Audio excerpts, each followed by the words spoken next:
Hi guys, it's Olivia and Raj again. Yeah. So the question that we wanted to answer in this thing is about is what do you think about that AI uprising?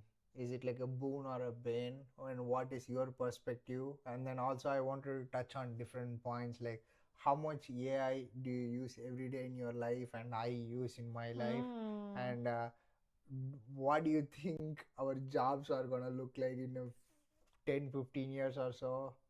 Do you think people should like change jobs or try to give up on education? I don't know, like I'm just wondering like what is your thoughts on AI, starting with mm, do you use AI in your everyday life? Okay, yeah, good one. Yeah, I use it every day actually. Mm-hmm. So I use ChatGPT every day. Like for Mm-hmm. example, for my work, right? Mm-hmm. Like like working, having like Let's no, I would say rather can you say like uh, uh, do you use like social media more or AI more these days, something along those lines? Can you say those? no, I still use social medias more, Okay. to be honest. Okay. But still, I Hmm. mean, the AI I still use quite a lot. I Mm-hmm. actually Apart use, from work, what else you use AI for? Because work is something yeah, we all are using, I would imagine. yeah. But Mm-hmm. everybody has different jobs, right? Mm-hmm. Like I would say, it's still I would come back. It's useful when you're working.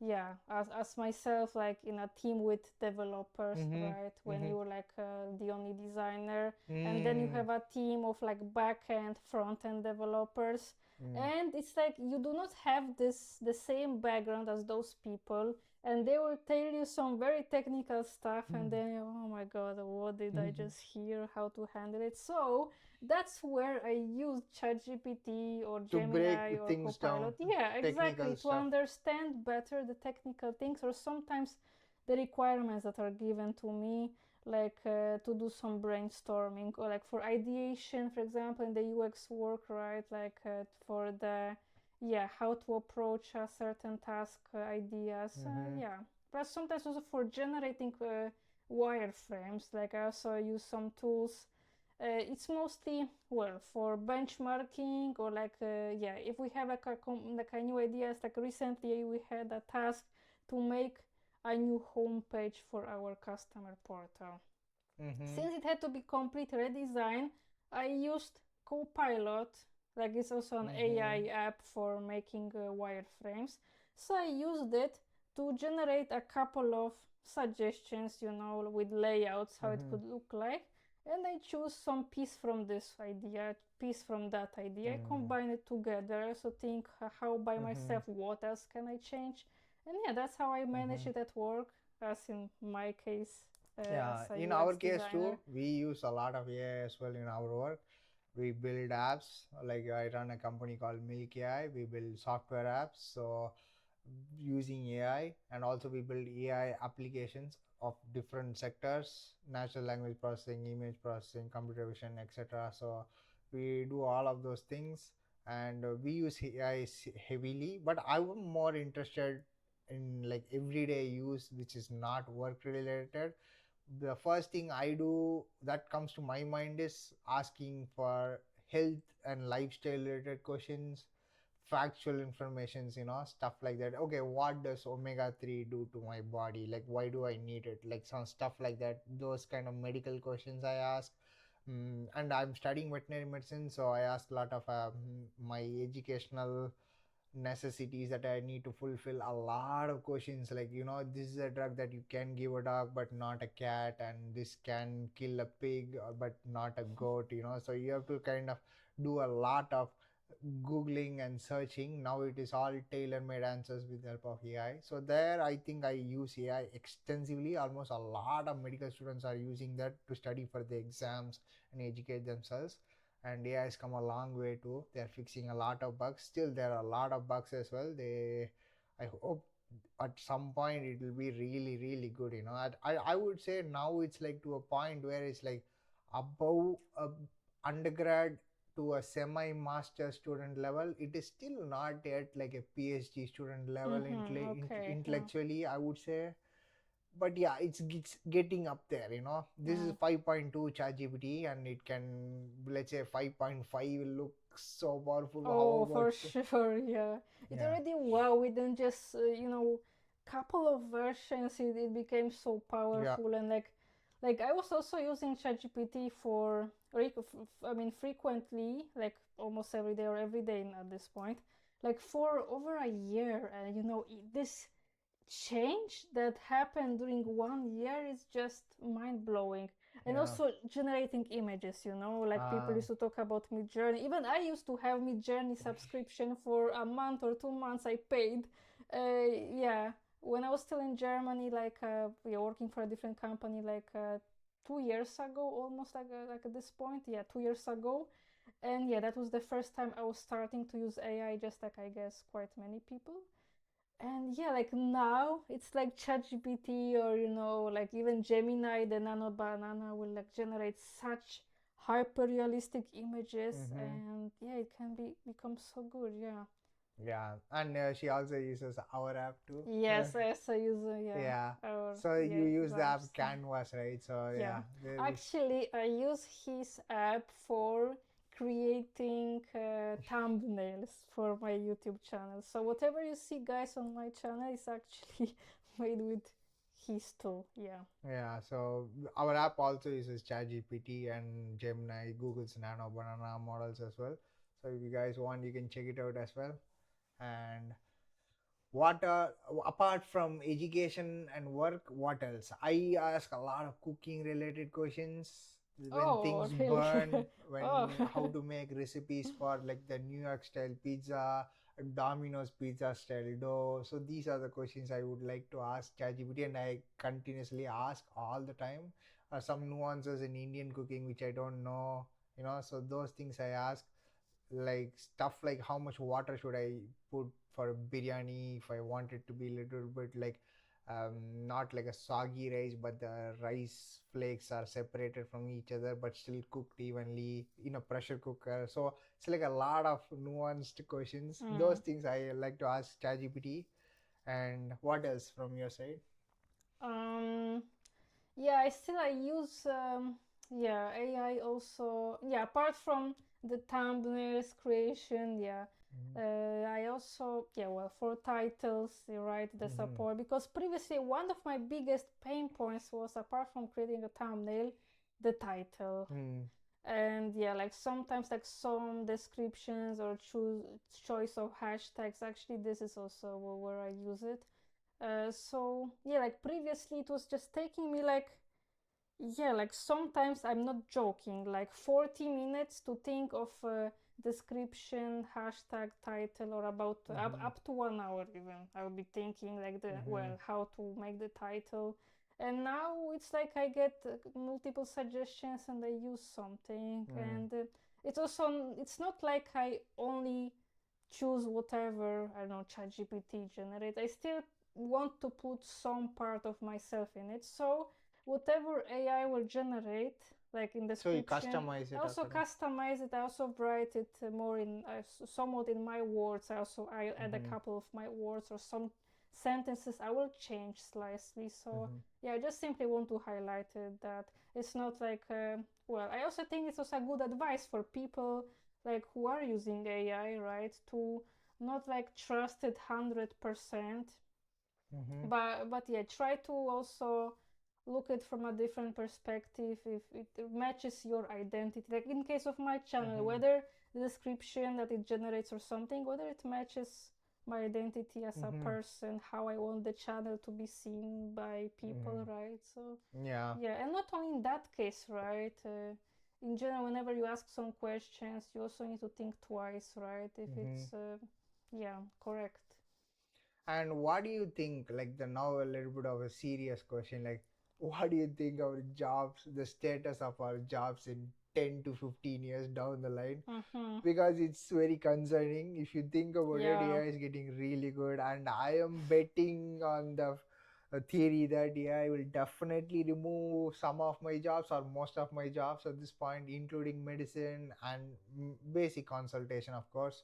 And of course, the robotics and AI will replace our attempt to replace the surgery side of things, but pretty much the first thing that will go is general consultation in the veterinary Oh, medicine space. And like also call centers too, probably, oh right? yeah, Like those now things, already there yeah. are AI virtual call centers Yeah. as well, which takes calls. Actually, there are Mm. already apps that are doing it, and they book clients or the people who want to come to the clinic they automatically by using human like annotations, like it's doing pretty okay at this point. I would say in next 5 years or something you probably won't be able to differentiate is it a real human or a Yeah, AI. unfortunately. Yeah, that's one thing. And then so what do you think about your job situation? You think your job will go away?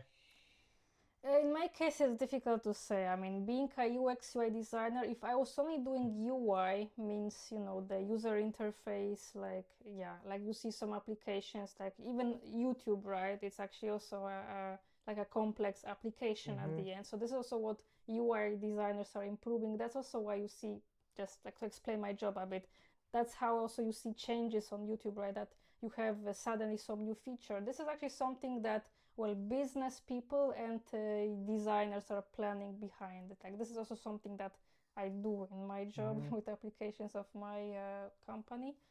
And yeah, like whether I'm concerned, then well, I mean, some people say yes, it might go away. So some other more optimistic people say in our jobs we also need to do interviews with people, like with users. We Mm-hmm. need to do like some sort of management with stakeholders, brainstorming with stakeholders.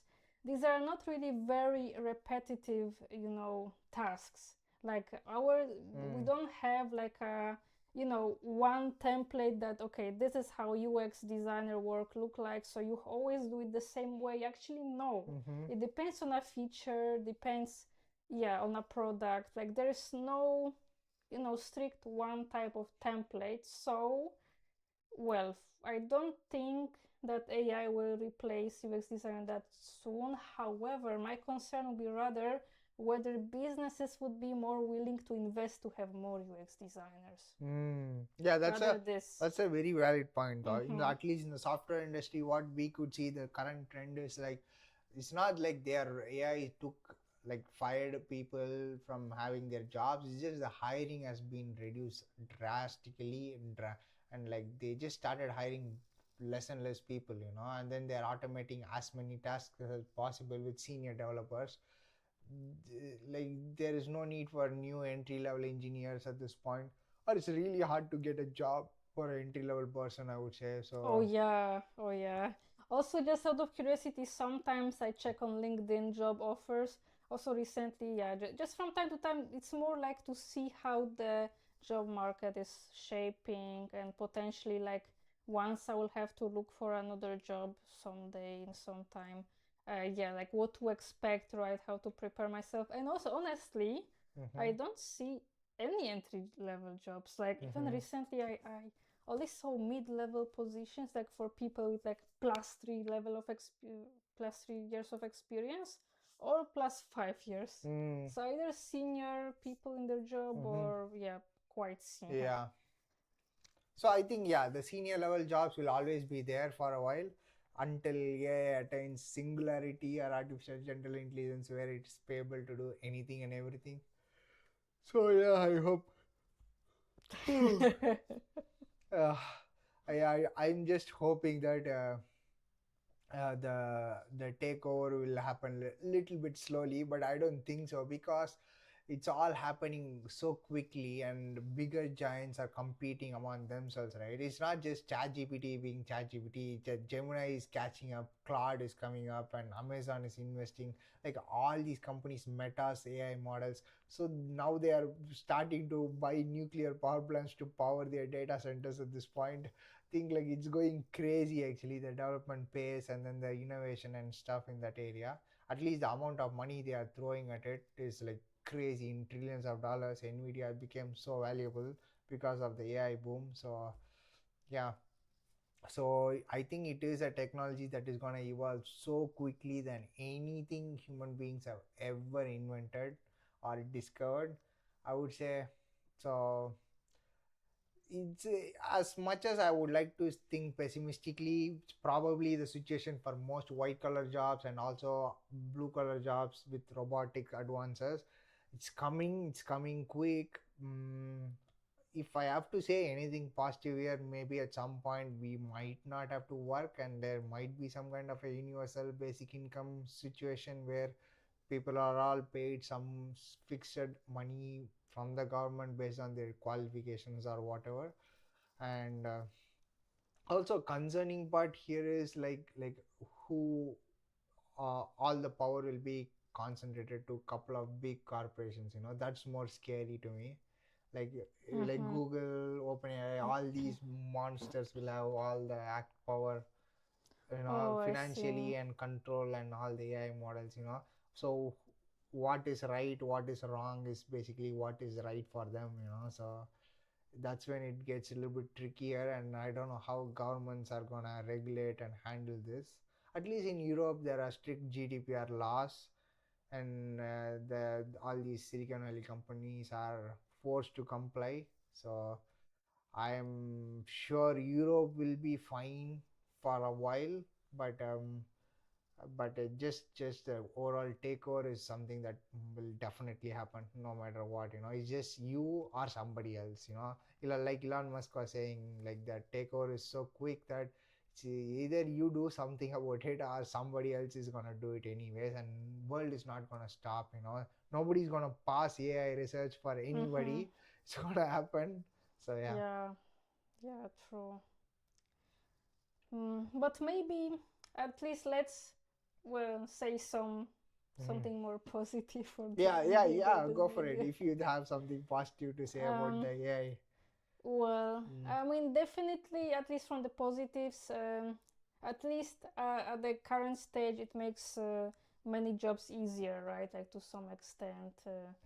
Like I said, I'm currently using it to speed up my work, to yeah, help me in some research, like if I want to do some benchmarking. And I think for developers also, at least somewhat, it's helpful, right? Yeah, like previously, I can tell you guys, like previously, like I would have to spend much more time, or even if somebody would message me in a way that, oh no, I don't understand what they're saying, or there Mm. was some meeting, there would be like in the past no transcription, like no text created, like after, like based on the meeting of what people were saying.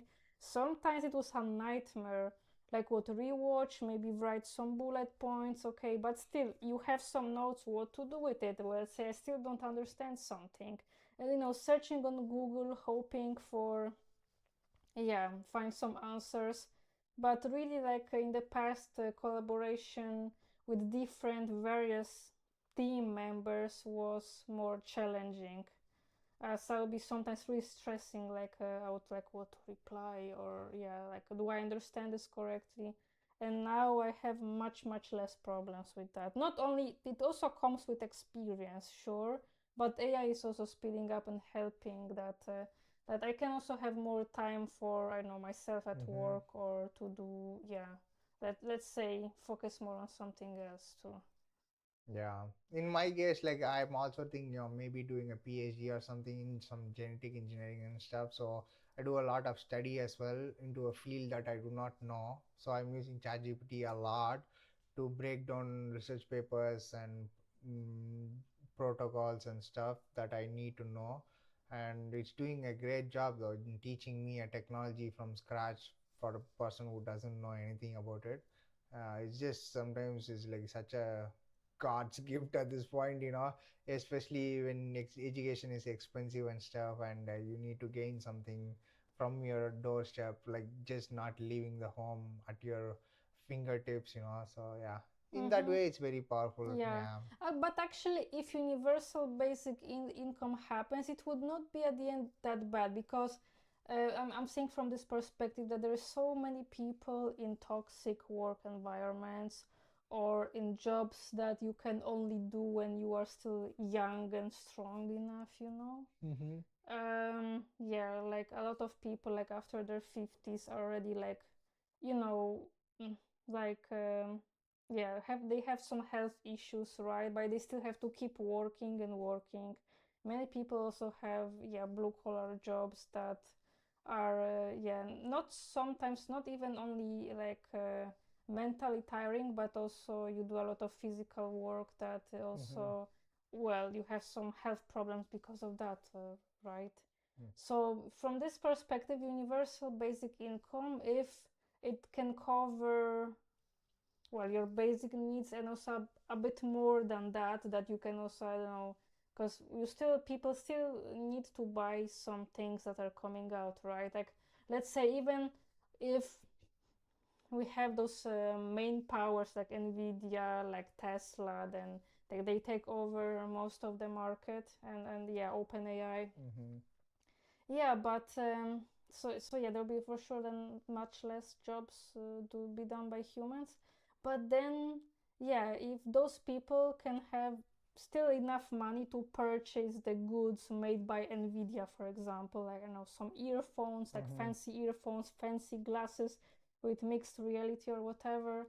Like I think still this should be the point, right? That people still should have money to buy those, goods made by other companies, right? So not only have just enough money for survival, because I guess that's not what it should be about, right? The basic income, but also have some money to live your life to some extent at least. Yeah. So yeah, that's it, guys. So we just wanted to touch on this. Like we both are in the software side, so we wanted to talk about that this AI takeover and how we feel about it. So there are positives and negatives, and we assume and we hope there's a lot more positives than negatives. And even if we end up losing our job 10, 15 years down the line, hopefully there's something better. We all can do something else that we like to do always, our hobbies and recreational stuff, and for which we get paid too. So that's a good thing, like YouTube, I guess. Yeah, that's it, guys. See you. See you. Thank you for watching. Bye.